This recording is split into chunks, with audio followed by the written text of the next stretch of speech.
सूत जी बोले, सौनक, एक दिन परमानंद में निमग्न हुई चंचुला ने उमा देवी के पास जाकर प्रणाम किया और दोनों हाथ जोड़कर वह उनकी स्तुति करने लगी। चंचुला बोली, गिरजा नंदनी, स्कंद माता, मनुष्यों ने सदा आपका सेवा किया है। समस्त सुखों को देने वाली शुभ प्रिय आप ब्रह्म स्वरूपिणी हो। विष्णु और ब्रह्मा आदि देवताओं द्वारा सेव्य हो। आप ही सगुण रूप और निर्गुण में भी हो। आप ही सूक्ष्म सच्चिदानंद स्वरूपिणी आद्य प्रकृति हो। आप ही संसार की सृष्टि, पालन और संहरण करने वाली हो। तीनों गुणों का आश्रय भी आप ही हो। ब्रह्मा, विष्णु और महेश्वर इन तीनों देवताओं का आवास स्थान तथा उनकी उत्तम प्रतिष्ठा करने वाली परम शक्ति आप ही हो।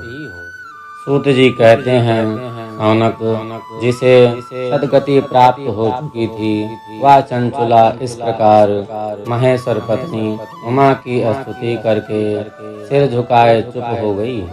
उसके नेत्रों में प्रेम के आंसू उमड़ रहे थे। तब करुणा से भरी हुई शंकर प्रिया भक्त वत्सला पार्वती देवी जी चंचुला को संबोधित करके बड़े प्रेम से इस प्रकार कहा।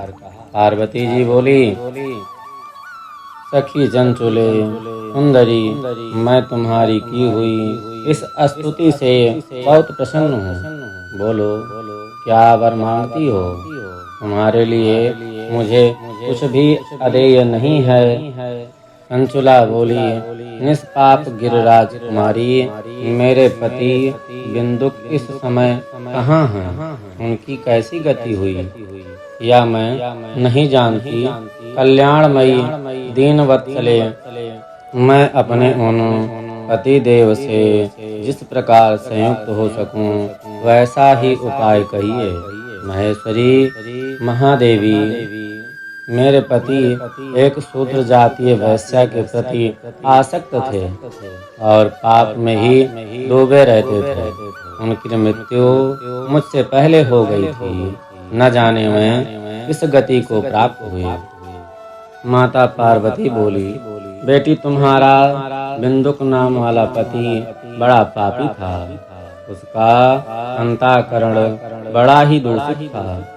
वैश्या का उपभोग करने वाला वह महामूढ़ मरने के बाद नरक में पड़ा। अगणित वर्षों तक नरक में नाना प्रकार के दुख भोग कर वह पापात्मा अपने शेष पाप को भोगने के लिए विंध्य पर्वत पर पिशाच हुआ है। इस समय वह पिशाच अवस्था में ही है और नाना प्रकार के कलेश उठा रहा है। वह दुष्ट वहीं वायु पीकर रहता है और सदा सब प्रकार के कष्ट सहता है।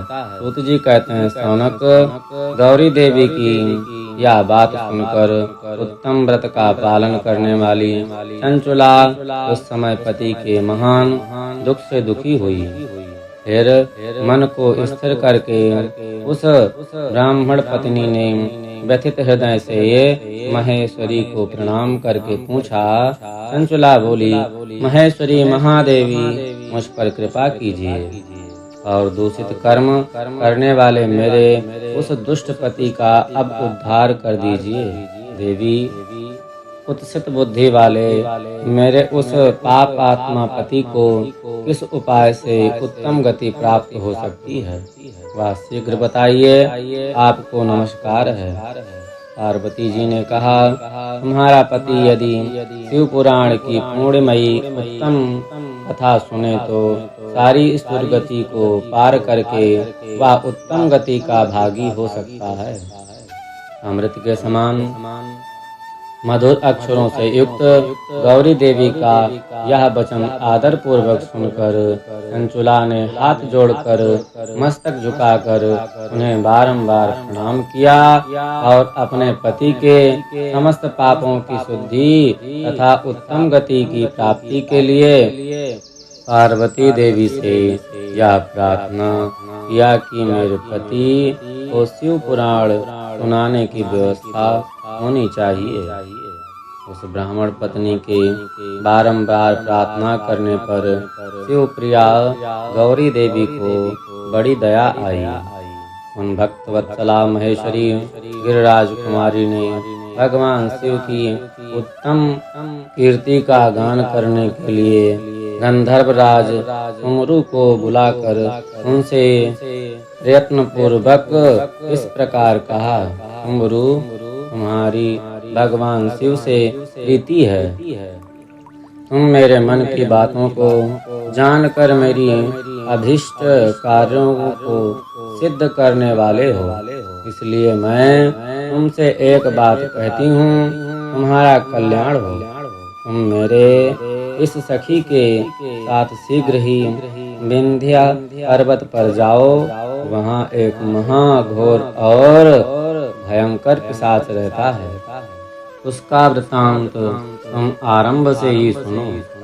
मैं तुमसे प्रसन्नता पूर्वक सब कुछ बताती हूँ। पूर्व जन्म में वह पिशाच बिंदुक नामक ब्राह्मण था।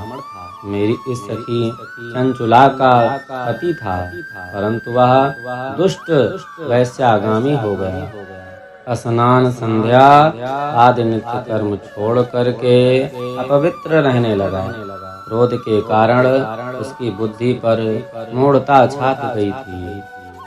वह कर्तव्य अकर्तव्य विवेक नहीं कर पाता था। अभक्षाभक्ष सज्जनों से द्वेष और दूषित वस्तुओं का लेना यही उसका स्वाभाविक कर्म बन गया था। वह अस्त्र शस्त्र लेकर हिंसा करता, बाएं हाथ से खाता, दीनों को सताता और क्रूरता पूर्वक पराए घरों में आग लगा देता था। चंडालों से प्रेम करता और प्रतिदिन वैश्या के संपर्क में रहता था। वह दुष्ट था। वह पापी अपनी पत्नी का परित्याग करके दुष्टों के संग में ही आनंद मनाता था। वह मृत्यु पर्यंत दुराचारों में ही फंसा रहा। फिर अंतकाल आने पर उसकी मृत्यु हो गई। वह पापियों के भोग स्थान घोर यमपुरी में गया। वहाँ बहुत से नरकों का उपभोग करके वह दुष्ट आत्मा जीव इस समय विंध्या पर्वत पर पिशाच बना हुआ है। वही वह दुष्ट पिशाच अपने पापों का फल भोग रहा है। तुम उसके आगे यत्न पूर्वक शिव पुराण की उस दिव्य कथा का प्रवचन करो जो परम पुण्यमयी तथा समस्त पापों का नाश करने वाली है। शिव पुराण की कथा का श्रवण सबसे उत्कृष्ट पुण्य कर्म है। उससे उसका हृदय शीघ्र ही समस्त पापों से शुद्ध हो जाएगा और वह प्रेत योनि का परित्याग कर उस दुर्गति से मुक्त होने पर बिंदुक नाम पिशाच को मेरी आज्ञा से विमान पर बिठाकर तुम भगवान शिव के समीप ले आओ। सूत जी कहते हैं, सौनक महेश्वरी उमा के इस प्रकार आदेश देने पर गंधर्वराज कुमरु मन ही मन बड़े प्रसन्न हुए। उन्होंने अपने भाग्य की सराहना की। तत्पश्चात उस पिशाच की सती साध्वी पत्नी चंचुला के साथ विमान पर बैठकर नारद के प्रिय मित्र तुमरु वेग पूर्वक विंध्याचल पर्वत पर गए, जहाँ वह पिशाच रहता था। वहाँ उन्होंने उस पिशाच को देखा। उसका शरीर विशाल था, होड़ी बहुत बड़ी थी। वह कभी हंसता, कभी रोता और कभी उछलता था। उसकी आकृति बड़ी विकराल थी। भगवान शिव की उत्तम कीर्ति का गान करने वाले महाबली तुमरू ने उस अत्यंत भयंकर पिशाच को पांसों द्वारा बांध लिया। तदनंतर तुमरू ने शिव पुराण की कथा बाँचने का निश्चय करके महोत्सव युक्त स्थान और मंडप आदि की रचना की। इतने में ही संपूर्ण लोकों में बड़े वेग से यह प्रचार हो गया कि देवी पार्वती की आज्ञा से एक पिशाच का उद्धार करने के उद्देश्य से शिव पुराण की उत्तम कथा सुनाने के लिए तुमरू विंध्य पर्वत पर गए हैं। फिर तो कथा सुनने के लोभ से बहुत से देवर्षि भी शीघ्र ही वहां जा पहुंचे। आदर पूर्वक शिव पुराण सुनने के लिए आए हुए लोगों का उस पर्वत पर बड़ा अद्भुत और कल्याणकारी समाज जुट गया। फिर तुमरू ने उस पिशाच को पांसों से बांधकर आसन पर बिठाया और हाथ में बीड़ा लेकर के गौरीपति का कथा का गान आरंभ किया। पहली अर्थात विश्वेश्वर संहिता से लेकर के 7वीं वायु संहिता तक महात्मादिक संहिता शिव पुराण की कथा का उन्होंने स्पष्ट वर्णन किया। 7 संहिताओं सहित शिव पुराण का आदर पूर्वक श्रवण करके वह सभी श्रोता पूर्णतया कृतार्थ हो गए। उस परम पुण्यमय शिव पुराण को सुनकर उस पिशाच ने अपने सारे पापों को धोकर उस पिशाचिक शरीर को त्याग दिया। फिर तो शीघ्र ही उसका स्वरूप दिव्य हो गया। अंग कांति गौर वर्ण की हो गई। शरीर पर श्वेत वस्त्र तथा सब प्रकार के पुरुषोचित आभूषण उसके अंगों को उद्भासित करने लगे। वह त्रिनेत्रधारी चंद्रशेखर रूप हो गया। इस प्रकार दिव्य देहधारी होकर श्रीमान बिंदुक अपनी प्राण वल्लभा चंचुला के साथ स्वयं भी पार्वती वल्लभ भगवान शिव का गुणगान करने लगा। उसकी स्त्री को इस प्रकार दिव्य रूप से सुशोभित देख में सभी देव ऋषि बड़े विस्मित हुए। उनका चित्त परमानंद से परिपूर्ण हो गया। भगवान महेश्वर का वह अद्भुत चरित्र सुनकर मैं सभी श्रोता परम कृतार्थ हो प्रेम पूर्वक श्री शिव का यश गान करते हुए अपने अपने धाम को चले गए। दिव्य रूपधारी श्रीमान बिंदुक भी सुंदर विमान पर अपनी प्रियतमा के पास बैठकर सुखपूर्वक आकाश में स्थित हो बड़ी शोभा पाने लगा। तदनंतर महेश्वर के सुंदर एवं मनोहर गुणों का गान करता हुआ वह अपनी प्रियतमा तथा तुमरू के साथ शीघ्र ही शिवधाम में जा पहुंचा।